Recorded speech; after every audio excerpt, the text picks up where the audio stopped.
ابھی میں نے ماں کی گود میں آنکھیں نہیں کھولی تھیں کہ خالہ نے ایک پھولدار خوبصورت کپڑے میں لپیٹ کر مجھ کو گود میں بھر لیا اور کہا، یہ میرے شجاعت کے لیے اللہ تعالیٰ نے اس دنیا میں بھیجی ہے۔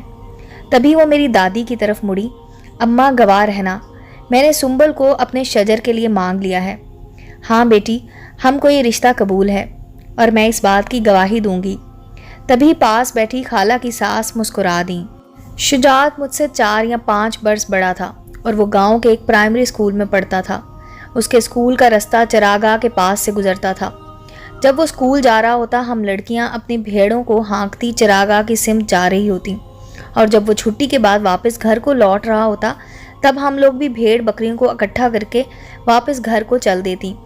یہ وہ دن تھے جب یکسوئی، خود فراموشی اور محویت کا وہ عالم رہتا تھا کہ کسی ناپاک ارادے کو قبول کرنے کی صلاحیت ہی ہم میں موجود نہ تھی۔ ایک روز ایسے وقت جب کہ شجاعت اسکول سے واپس آ رہا تھا، میری اس کے رستے میں مد بھیڑ ہو گئی۔ میں اس وقت پریشان اپنی ایک بھیڑ کے پیچھے بھاگ رہی تھی جو گلے سے بچھڑ کر تیزی سے نیچے اترائی کی طرف جا رہی تھی۔ مجھے ایسے عالم میں دیکھ کر شجاعت نے بستہ اپنے ہم جماعت کو تھما کر کہا، دوست تم اسے پکڑو، میں ابھی آتا ہوں۔ وہ میرے پیچھے بھاگا اور تھوڑی دیر میں آ لیا۔ کہنے لگا، نادان، ادھر خطرناک گھاٹی ہے، بنا سوچے سمجھے کیوں ایسے بے تحاشا بھاگی جا رہی ہو؟ میں نے بھیڑ کی جانب اشارہ کیا۔ ٹھیک ہے، میں نے دیکھ لیا ہے، اب تم جاؤ اور اپنا گلہ سنبھالو، اس کو میں لے کر آتا ہوں۔ میں واپس لوٹی اور اپنے گلے کو چراگاہ سے ایک جگہ میں اکٹھا کرنے لگی۔ تھوڑی دیر بعد شجاعت باغی بھیڑ کو گھیر کر اوپر لے آیا جو کہ اترائی کی طرف دوڑ پڑی تھی۔ اس روز اس نے مجھے کہا تھا، سنبل، کیا ہی اچھا ہو کہ تم اسکول جایا کرو۔ اسکول اماں بھیجے تو ہی جاؤں نا۔ تم اپنی امی کو کہو وہ میری ماں کو اس بات پر راضی کر لے۔ اچھا، میں کہوں گا، وہ بولا، پر اب تم گھر جاؤ، بادل گھر آئے ہیں، ایسا نہ ہو کہ بارش ہو جائے۔ وہ میرا گلہ خود ہانکتے ہوئے آگے آگے چلنے لگا اور میں اس کے پیچھے اپنے پیارے میمنے کو اٹھائے چلتی جا رہی تھی۔ مجھے نہیں معلوم تھا کہ مستقبل میں ہم کو شریک زندگی بننا تھا کہ نہیں، لیکن عمروں کے بڑھنے سے ہماری ملاقاتوں میں کمی آ رہی تھی۔ اس وقت میں 5ویں جماعت میں پڑھ رہی تھی اور شجاعت 10ویں میں تھا، جب ہمارے علاقے کے حالات کچھ ایسے ہو گئے کہ ہم لڑکیاں اکیلی نہ جا سکتی تھیں، لہٰذا میری سہیلیوں کو اسکول چھوڑنے ان کے بھائی جانے لگے، مگر میرا کوئی بھائی نہ تھا، لہٰذا یہ فریضہ امی نے شجاعت کو سونپ دیا کہ وہ مجھے میرے اسکول پہنچانے اور لانے کا پابند ہے۔ کچھ عرصے بعد پھپھو ماں فیملی ہمارے گاؤں میں آ کر رہنے لگیں، کیونکہ جہاں وہ پہلے رہائش پذیر تھیں وہاں کے حالات زیادہ دگرگوں ہو گئے تھے۔ والد صاحب نے اپنا ایک خالی مکان رہنے کو انہیں دے دیا۔ وہ روز میرے ساتھ شجاعت کو اسکول جاتے دیکھتی تو تیوری پر بل ڈال لیتی۔ اب صورتحال یہ تھی کہ دائیں جانب خالہ کا گھر اور بائیں طرف پھوپھی آباد ہو گئیں، جبکہ درمیان میں ہمارا مکان تھا۔ جب میرے والد کی اس بہن کو علم ہوا کہ میرا رشتہ شجاعت کو دینا طے ہے، ان کو یہ بات سخت ناگوار گزری کہ اکلوتی لڑکی کو باپ کی وراثت سے جو ملے گا وہ اس کی خالہ کے گھر جائے گا۔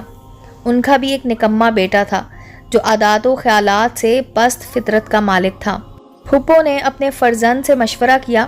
اس نے جواب دیا، مجھے سنبل پسند ہے، آپ ضرور ماموں سے رشتے کی بات کریں، آپ کے بھائی کی جائیداد پر آپ کا حق ہے، نہ کہ ان کی سالی کا۔ اب پھوپھی صاحبہ اپنے بیٹے کے لیے ہمارے گھر رشتے کی بات کرنے آ گئیں، حالانکہ ان کو میرے اور شجاعت کے رشتے کا بخوبی علم تھا۔ امی نے نہایت نرم لہجے میں ان کو باز رہنے کی تلقین کی، مگر انہوں نے بھی جو جی میں ٹھانی تھی اسے پورا کرنے کا تہیہ کر لیا تھا۔ میری ماں کے طرز گفتگو سے اندازہ کر لیا کہ یہ ضرور ان کو خالی دامن لوٹانے والی ہیں، لہٰذا بیٹے سے جا کر کہہ دیا کہ تم زیادہ امید نہ لگانا، تمہاری ممانی کے تیور بھانپ لیے ہیں، وہ کسی طور ہماری مرادوں کا پھول تمہاری جھولی میں نہ ڈالے گی۔ میں بھی شیر کا بیٹا نہیں جو سنبل کو اپنی دلہن بنا کر نہ لے آؤں۔ قسم کھاتا ہوں ماں کہ تیری جھولی کو مرادوں کے اس پھول سے ضرور بھروں گا، تم دیکھ لینا۔ 10ویں پاس کرنے کے بعد شجاعت کا اسکول سے سلسلہ ختم ہو گیا۔ خالو کا خیال تھا کہ اب اس کو اپنا ٹرک سونپ دیں گے تاکہ وہ فروٹ دیگر بڑے شہروں کے آڑتیوں کو سپلائی کرنے میں ان کی مدد کرے، لیکن ان دنوں ملکی فضا سازگار نہ رہی تھی اور ہمارے باغ بھی سنسان ہو رہے تھے۔ سبھی لوگ ہاتھ پہ ہاتھ دھرے بیٹھے تھے، اگرچہ ہمارے باغوں تک ابھی باسموم نہ پہنچی تھی۔ چمن پھولوں سے اور باغ سیبوں سے لدے تھے، مگر ان کی سپلائی کے رستے معدوم تھے، لہٰذا ہر شے جہاں تھی وہاں دھری ہوئی تھی۔ شہر میں اکثر اسکول بھی بند تھے، ماں سوائے دور دراز گاؤں کے اسکولوں کے، کہ جہاں اب بھی ہم پڑھنے جا رہے تھے۔ ایک روز شجاعت مجھ کو اسکول لے کر آ رہا تھا۔ اچانک تیز بارش شروع ہو گئی۔ طوفانی ہواؤں کے جھکڑ اتنے تند تھے، لگتا تھا کہ پاگل ہوا ان کو جڑ سے اکھاڑ ڈالے گی۔ رستے پر پھسلن تھی اور سروں کے اوپر پہاڑوں پر سے ٹوٹ ٹوٹ کر بڑے بڑے پتھر رستے میں گرتے جاتے تھے۔ عمر بھر میں پہلی بار ہم نے ایسی غضبناک طوفانی بارش دیکھی تھی۔ شجاعت میرا ہاتھ پکڑے تھا اور ہم پتلی سی پگڈنڈی پر سہمے سہمے چل رہے تھے۔ کپڑے بھیگ جانے سے شدید سردی لگنے لگی، میرے دانت بج رہے تھے اور میں کانپ رہی تھی۔ بجلی کے کوندوں کی لپک سے ڈر کر ہم درختوں تلے بھی پناہ نہ لے سکتے تھے۔ بندروں کی چیخو پکار الگ دہشت زدہ تھی۔ ہم ایک موڑ پر پہنچے، ہم کو رستے کے کنارے ایک ٹرک کھڑا نظر آیا۔ لگتا تھا کسی نے بارش سے بچنے کو اسے ایک جانب کھڑا کر دیا تھا، مگر اس میں ڈرائیور موجود تھا اور نہ کوئی اور شخص۔ وہ لوگ نہ جانے کدھر جا چھپے تھے۔ تھوڑا سا آگے چلے تو سڑک کنارے ایک کٹیا نظر آئی، جس کی دیواریں پتھروں کی بنی تھی اور چوکھٹ میں مضبوط دروازہ نصب تھا۔ ہم ہمت کر کے اس کی طرف گئے تاکہ یہاں تھوڑی دیر ٹھہر کر بارش سے پناہ لے سکیں اور بچھاڑ سے بچ سکیں۔ دہلیز سے جھانکا، اندر کوئی نہ تھا سوائے اس کے پینے کا پانی، جگ اور ایک گلاس موجود تھا، اور ایک چارپائی بھی پڑی ہوئی تھی۔ ہم کو یہ چھوٹی سی کٹیا کسی محل سے کم نہ لگی۔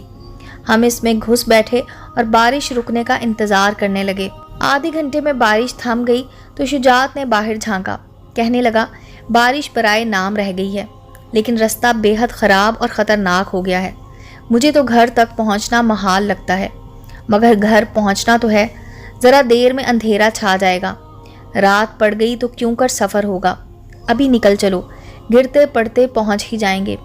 ابھی ہم یہ بات کر رہے تھے کہ ٹرک سٹارٹ ہونے کی آواز سنائی دی، تاہم ٹرک چلا نہیں، گھر گھر کر کے بند ہو گیا اور پھر سٹارٹ ہونے کی آواز سنائی نہ دی۔ خدا جانے کیا معاملہ ہے، شاید رستہ بہت خراب ہے، جس کا ٹرک ہے وہ بھی اس کو چلا نہیں پایا۔ ہم اسی ششو پنج میں تھے کہ کیسے گھر کو روانہ ہوں، اچانک کٹیا میں شخص داخل ہوئے۔ انہوں نے ٹارچ کی روشنی ہم پر ڈالی۔ میں نے کہا تھا نا بابا جان، مومانی شجاعت کے ساتھ سنبل کو اسکول بھیجتی ہیں، یہ بہت بڑی غلطی کر رہی ہیں۔ اس سے پہلے بھی کئی بار میں نے ان کو اس کٹیا میں جاتے دیکھا تھا، مگر میں چپ رہا کہ شاید مجھے ہی جھوٹا کہا جائے گا اور ماموں مومانی میری بات پر یقین نہ کریں گے۔ لیکن بابا جان، آج آپ نے خود دیکھ لیا ہے اپنی آنکھوں سے ان کو یہاں۔ تبریز کے اس طرح منہ پر جھوٹ کہنے سے میں حیران رہ گئی۔ میں نے کہا تبریز، تم کتنی غلط بات کر رہے ہو، پہلے ہم کبھی یہاں نہیں آئے، دیکھ نہیں رہے کتنی بارش برسی ہے، اسکول سے لوٹتے ہوئے تبھی ہم نے یہاں کچھ دیر کو پناہ لی ہے۔ بکواس مت کرو، پھپھا غرائے، تم کسی پہاڑی کے اوٹ میں کسی درخت تلے بھی پناہ لے سکتے تھے، ہم بھی تو درختوں کے ایک جھنڈ کے نیچے کھڑے تھے کہ بارش تھمے تو نکلیں۔ یہ کٹیا اسکول کے رستے میں نہیں ہے، پھر تم لوگ رستے سے اتنی دور یہاں کیسے آن پہنچے ہو؟ ہم نے ٹرک کو دور سے دیکھا تو ہی ادھر کا رستہ لیا کہ اگر ٹرک والا گاؤں کا ہے تو وہ ہم کو گھر تک پہنچا دے گا، شجاعت نے کہا، مگر انہوں نے ہم لوگوں کو ہمیشہ کے لیے جدا کرنے کی ٹھان لی تھی، جس کے لیے ہم پر کوئی ناقابل معافی الزام لگانا لازمی تھا۔ پھپھا نے ہم کو ہانکا اور ٹرک کے پاس لے گئے۔ اتنے میں ان کا واقف کار ٹرک ڈرائیور بھی نہ جانے کدھر سے آ گیا۔ اگرچہ بارش تھم چکی تھی مگر رستہ کافی خراب تھا۔ میں نے استدعا کی، پھپھا جان، میری بھیڑیں پہاڑی کی اوٹ میں کھڑی ہیں، برائے کرم ان کو ٹرک میں بھر لیں۔ تب انہوں نے مجھے ٹرک میں بٹھایا اور شجاعت کو ڈرائیور کے ہمراہ بھیڑوں کو لینے بھیج دیا۔ خود وہ اپنے بیٹے کے ساتھ ٹرک کے پاس کھڑے رہ کر انتظار کرنے لگے۔ ڈرائیور اور شجاعت نصف گھنٹے میں بھیڑیں ٹرک تک لانے اور ان کو اس پر لادنے میں کامیاب ہو گئے، اور یوں ہم لوگ گھر پہنچے۔ پھوپھا کا موڈ سخت آف تھا۔ انہوں نے میرے والد کو یہ واقعہ غلط رنگ دے کر سنایا، اور پھوپھی نے بھی فیصلہ کن انداز میں کہہ دیا کہ وہ ہرگز شجاعت سے میری شادی نہ ہونے دیں گی۔ جو شادی سے قبل ہی مجھے برائی کے رستے لیے جا رہا ہے، ان کے واویلا کرنے پر میرے باپ کے دل میں بھی شجاعت کی طرف سے میل آ گیا، اور وہ اس کو حقارت بھری نظروں سے دیکھنے لگے۔ اس کا نتیجہ یہ ہوا کہ میرا اسکول جانا بند ہوا اور اب میں بھیڑیں چرانے کو ہم جولیوں کے ہمراہ گھر سے نکل کر چراگاہ کی طرف بھی نہیں جا سکتی تھی۔ شجاعت کو بھی امی نے تنبیہ کر دی، فی الحال ہمارے گھر مت آنا، تمہارے خالو ان دنوں غصے میں ہیں اور تم کو مشکوک نگاہوں سے دیکھتے ہیں، معاملے کو ذرا سرد ہونے دو، ابھی میں اس معاملے میں ان سے بات بھی نہیں کر سکتی، وہ اپنی بہن بہنوئی کی باتوں میں آ گئے ہیں، خاموشی ہی اس دم بہترین حکمت عملی ہے۔ خالہ نے شجاعت کو ہمارے گھر آنے جانے سے روک دیا اور میں بھی اس کے گھر نہ جا سکتی تھی، ہماری ملاقاتوں کا سلسلہ بند ہو گیا، جبکہ ہم کو تو ایک دوسرے سے بلا کی محبت تھی، پل بھر کا اوجھل ہونا بھی ناگوار تھا اور پھر اس کا گھر بھی دور نہ تھا، ہمارے گھروں کے درمیان صرف ایک چھوٹی سی دیوار ہی تو تھی، اتنی قربت میں اس کے قدموں کی آہٹ تو کیا دل کی دھڑکن بھی سن سکتی تھی۔ اس دوران پھپھو نے ابو پر دباؤ ڈالا کہ سنبل کا رشتہ آپ میرے بیٹے کے لیے دیں، چونکہ شجاعت والد کی نگاہوں میں معیوب ہو چکا تھا، تبھی انہوں نے میرا رشتہ اپنی بہن کی خوشی کے لیے ان کے بیٹے کو دینے کا فیصلہ کر لیا۔ اب یہ معاملہ چل رہا تھا کہ میری دادی وفات پا گئیں، ایک انہی کا آسرا تھا، وہ بھی نہ رہیں تو والد کو کوئی سمجھانے والا نہ تھا کہ شجاعت تبریز سے کہیں بہتر لڑکا ہے۔ جب شجاعت نے یہ سنا کہ خالو سنبل کا رشتہ اپنے بھانجے کو دے رہے ہیں، وہ حد درجہ دل شکستہ ہوا اور سوات سے اپنے ماموں کے پاس بنوں چلا گیا۔ جس روز وہ ہمارے گاؤں کو چھوڑ کر جا رہا تھا، امی کو خدا حافظ کہنے پل بھر کو آیا۔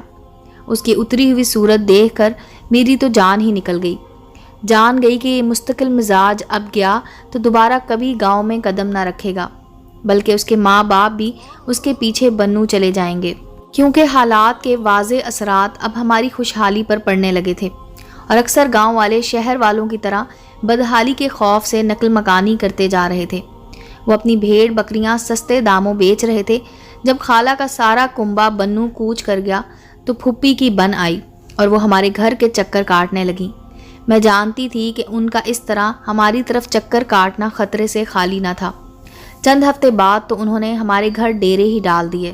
ممکن تھا کہ میری اور تبریز کی شادی کی تاریخ رکھ دی جاتی، لیکن علاقے میں چلی باسموم نے بالآخر ہمارے گاؤں کو بھی پوری طرح لپیٹ کر ہر سو پھیلی شادابی کو نگل لیا۔ مکان ویران اور چمن سنسان پڑنے لگے۔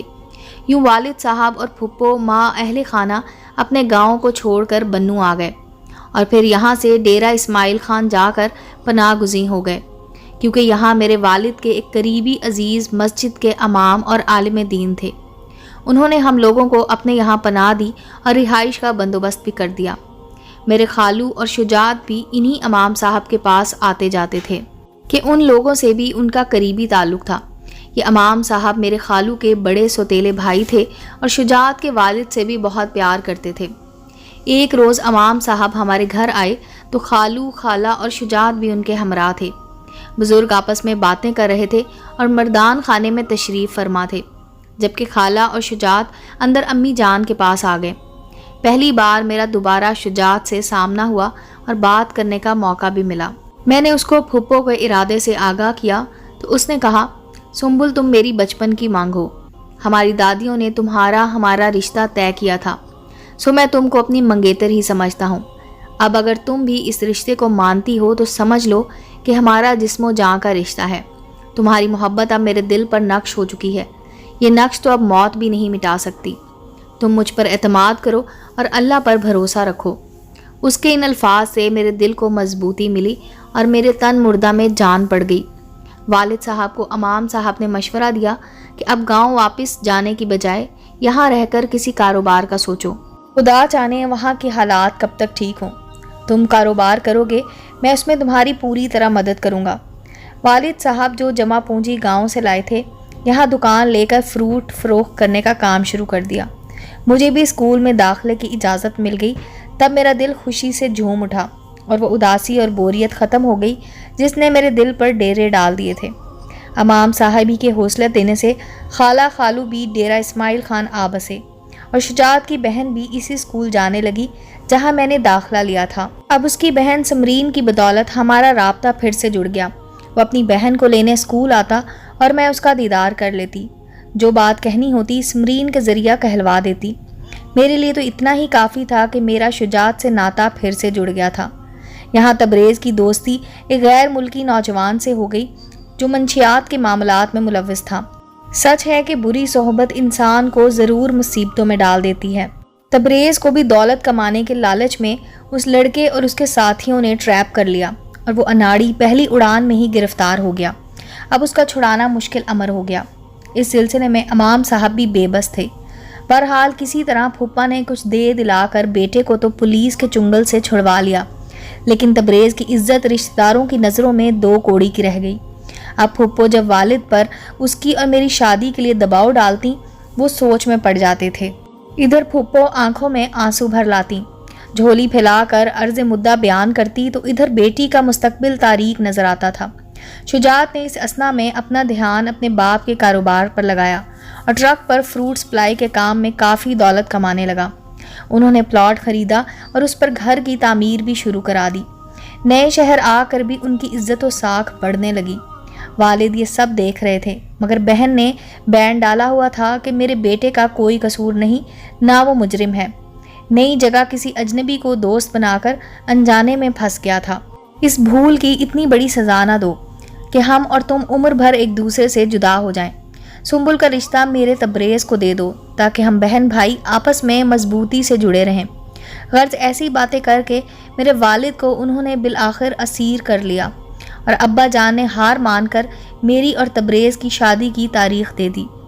پھپھو اور پھپھا کی باچھیں کھیل گئیں۔ والد صاحب کا کافی بینک بیلنس تھا جو وہ ساتھ لائے تھے، اور مجھ اکلوتی اولاد کو بہت کچھ ملنا تھا۔ خالق کائنات نے میرے چہرے میں اس قدر کشش رکھتی تھی کہ علاقے کے لوگ مجھے قدرت کی تخلیق کا نمونہ تصور کرتے تھے۔ یہاں میرے لیے اسی سبب اچھے اور اعلیٰ گھرانوں کے رشتے بھی آئے، لیکن پھوپھی کے لالچ بھرے زہر آلود خنجر سے میرا کام تمام ہو چکا تھا۔ مجھے کسی اور رشتے کی پرواہ نہ تھی، مگر جو کردار کشی شجاعت کی پھپھا اور تبریز کی طرف سے ہو چکی تھی، میں ابھی تک اس کی آگ میں سلگ رہی تھی۔ شجاعت کو پسمردہ اداس دیکھ کر میری جان جاتی تھی۔ اسی دکھ سے میرا بدن نحیف اور صدمے سے چور تھا۔ میری حالت پہ گھر والوں کو تشویش تھی۔ آخر ایک روز اپنی حالت زار امی کو بتا دی۔ وہ میرا درد جانتی تھیں۔ انہوں نے مجھے ڈھارس دی اور کہا، تھوڑا سا موقع خدا دے تو ضرور میں تمہارا ہی ساتھ دوں گی۔ مجھے خبر ہے کہ شجاعت پر بے بنیاد الزام لگا کر ان لوگوں نے اس کو برادری میں گندا کیا ہے۔ میں بھی موقع کی تلاش میں ہوں۔ ابھی تمہارے والد کے ظلم کی وجہ سے چپ ہوں۔ موقع ملا تیری پھپھی کو مزہ چکھا کر رہوں گی، جس نے میری بیٹی اور بھانجے کے دل کے چراغوں کو اپنی خود غرضی کی وجہ سے بجھایا ہے۔ شجاعت کے مصائب دیکھ کر میری بھی جان جاتی ہے، جس کی بے لوث محبتوں کا صلہ تہمتوں کی صورت اس کو ملا ہے۔ میں تمہاری خالہ اور خالو سے آنکھیں نہیں ملا سکتی۔ دھیرے دھیرے میری روح کی موت کا دن شادی کے جشن کی صورت میں قریب آتا گیا، اور میرے صبر کا ثمر یہ ملا کہ میری شادی کی تیاریاں ہونے لگیں۔ میں نے ماں کو ان کی تسلیاں یاد دلائیں اور انہوں نے اپنی بے بسی ظاہر کر دی، مگر سر چوم کر میں نے دادی جان کی منت کی۔ سہیلیاں پہلے ہی میرے گھر والوں کی منتیں کر کے ہار چکی تھیں، مگر کسی نے بھی میری مشکل کا حل نہ نکالا۔ نکاح کے روز قاضی صاحب نے حسب دستور گواہوں کے روبرو سوال کیا، جو ہر لڑکی سے ایک بار ضرور کیا جاتا ہے جب وہ دلہن بنتی ہے۔ اس سوال کے مثبت جواب میں مجھے آج اپنی موت نظر آ رہی تھی۔ خدا جانے کیا ہوا کہ تبریز کو دیکھ کر میرے دل میں انتقام کی آگ بھڑکنے لگی کہ جس نے بارش سے بچنے کو کٹیا میں پناہ لینے کی پاداش میں شجاعت اور مجھ پر گھناؤنا الزام لگا دیا تھا اور سارے خاندان کی نظروں میں گرا دیا تھا۔ کیا اب اسی شخص سے میں شادی کر رہی ہوں؟ اگر میں غلط کردار کی تھی تو اس نے کیوں مجھے قبول کیا ہے؟ یہ سوال ذہن میں ابھرا تو تن بدن میں آگ بھڑکنے لگی، اور زبان نے تبریز کو قبول کرنے سے انکار کر دیا۔ منفی جواب سنتے ہی قاضی صاحب کی جان حلق میں آ گئی۔ گواہوں کے پیروں تلے سے زمین نہ رہی۔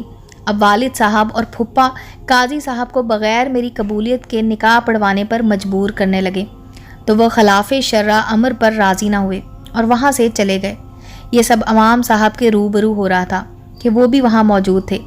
اب والد صاحب کا غصہ دیدنی تھا اور میری جان پر بنی تھی۔ ابو نے مجھے انہی کے سامنے ٹھوکریں مارنی شروع کر دیں اور مار مار کر لہو لہان کر دیا۔ امام صاحب کے صبر کا پیمانہ لبریز ہو گیا۔ وہ آگے بڑھے اور ان کا ہاتھ پکڑ کر بولے، بس اب اور زیادہ ظلم نہ کرو، یہ جو تم کر رہے ہو یہ بھی غیر شرعی ہے، اور لڑکی کا نکاح اس کی مرضی کے بغیر کرانا وہ بھی غیر شرعی عمل ہے۔ تم مہلت دو، ایک بار میں بچی کو سمجھاتا ہوں۔ میرے سمجھانے سے مان گئی تو میں خود تبریز سے اس کا نکاح پڑھا دوں گا۔ سب کمرے سے چلے گئے، میں، میری والدہ اور امام صاحب رہ گئے۔ انہوں نے کہا، بیٹی، باپ کا سر سب لوگوں کے سامنے سرنگوں کرنے سے پہلے تم کو سوچنا چاہیے تھا۔ اگر یہ سب تمہاری مرضی کے بغیر ہو رہا تھا تو مجھ ہی کو بتا دیا ہوتا۔ اب بھی سوچ لو بیٹی، ماں باپ لڑکی کا بھلا سوچتے ہیں اور ان کا بہت حق ہوتا ہے اولاد پر۔ تم اگر پھر بھی خود کو آمادہ نہیں کر پاتی تو میں بارات کو واپس جانے کا کہہ دیتا ہوں۔ اس وقت مجھے احساس ہوا کہ اپنے پیار کرنے والے باپ کا سر نگوں کر کے میں نے واقعی بہت بڑا گناہ کیا ہے۔ ماں باپ کی نافرمانی کی شاید اللہ کے حضور معافی نہ ہو۔ تبھی میں نے امام صاحب سے کہا، آپ بارات کو واپس جانے کا مت کہیے، میں اپنے والد کا سر نگوں ہونے نہ دوں گی، اپنا سر نگوں کر لیتی ہوں۔ دراصل مجھ کو اس بات کا غصہ تھا کہ تبریز اور پھوپھا جان نے خاندان بھر میں مجھے اور شجاعت کو گناہ گار بنا دیا تھا۔ ہم پر الزام لگا کر تبھی سے میرے سینے میں ایک آگ سی بھڑک رہی تھی۔ آج میرے جذبات میں طغیانی آ گئی تو یہ سب ہو گیا، ورنہ میں اپنے والد پر جان قربان کر سکتی ہوں۔ امام صاحب نے میرا پیغام والد کو پہنچایا اور پھر مجھ کو رضامند جان کر میرا نکاح تبریز سے پڑھوا دیا۔ یقین جانیے، مجھے لگا اس روز کہ میں زندہ لاش ہوں اور میرا جنازہ اٹھایا جا رہا ہے۔ شب اول میں نے اپنی داستان غم بچپن سے جوانی تک تبریز سے کہہ دی اور کہا، خود سوچ لو کہ میرا تم سے اگر دل نہیں تو میرا تم سے کوئی نکاح بھی نہیں۔ اگر باضمیر ہو تو اپنی عقل کو استعمال کرو اور انسانی ہمدردی کے پیش نظر میری مدد کرو۔ خدا جانے اس کو کیا ہوا کہ میری التجا سن کر اس کی عقل پر پڑا پردہ چاک ہوا اور اس نے کہا، ہاں تم صحیح کہتی ہو، ایسے حالات میں نہ تم خوش رہ سکتی ہو اور نہ میں۔ بس میں اب تم کو تمہارے حال پر چھوڑتا ہوں، اور اس آزادی کی قیمت تھی طلاق۔ ہم جدا جدا رہے، اس نے مجھے سوچنے کو وقت دیا، لیکن اصل میں تو اس نے فیصلہ کرنے کو خود مجھ سے وقت لیا تھا۔ بالآخر اس نے فیصلہ کر دیا، ماں باپ کو بتا دیا کہ میں بطور شریک حیات اس کو قبول نہیں، وہ مجھے آزاد کرنا چاہتا ہے، اور پھر اس نے مجھے آزادی کا پروانہ دے دیا۔ امید ہے دوستو سٹوری اچھی لگی ہوگی۔ چینل کو لائک اور سبسکرائب کریں اور بیل آئیکن کا بٹن دبانا مت بھولیں تاکہ ہر نئے آنے والی سٹوری کا نوٹیفیکیشن آپ کو مل سکے۔ ملتے ہیں اگلی سٹوری کے ساتھ۔